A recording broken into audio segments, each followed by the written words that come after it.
Stalingrad Pocket 2 by MMP and the Gamers. This is scenario 4. It's a small one, good introduction, apparently. This is the first time I've really done this. I'm just still reading the instructions, but I thought, or the rules, so I thought, well, you know what, I'm just going to set this up. It gives me, I can read the rules better, and maybe I'll run through a couple of things and then put it all back.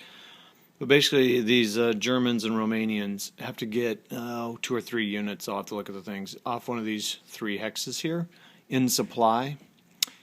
And the Soviets can't have any unit on or within 2 of those hexes, or the Germans automatically win. Also, the Russians can win if there's no, this 15 row here, if there are no Germans east of this. We're looking east.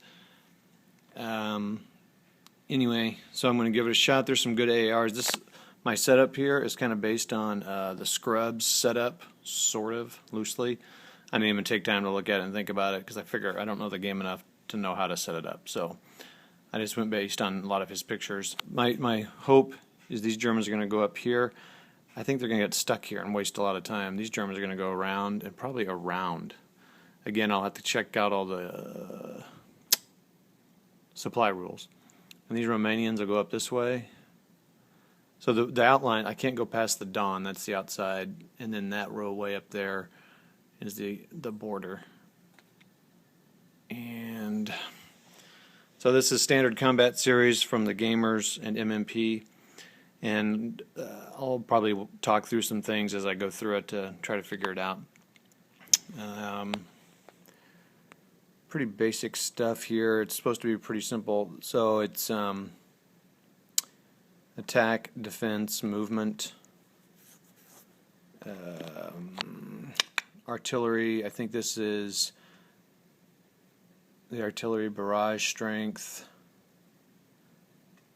and their defense and movement. And I think they're different. I'm going to have to get tweezers for this. And sorry, Kev, it's not clipped. I know it's terrible.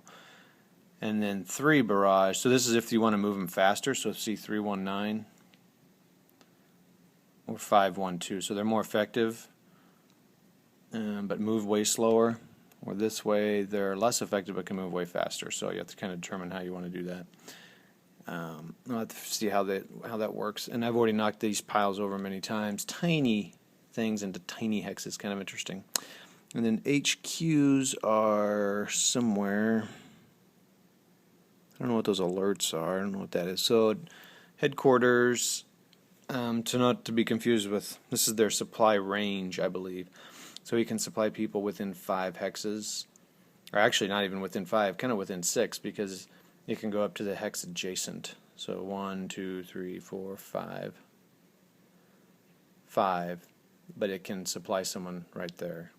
So it just needs to trace 5 to 1 within 1 hex of a unit. And the German or Axis had to set up within 5 of this hex.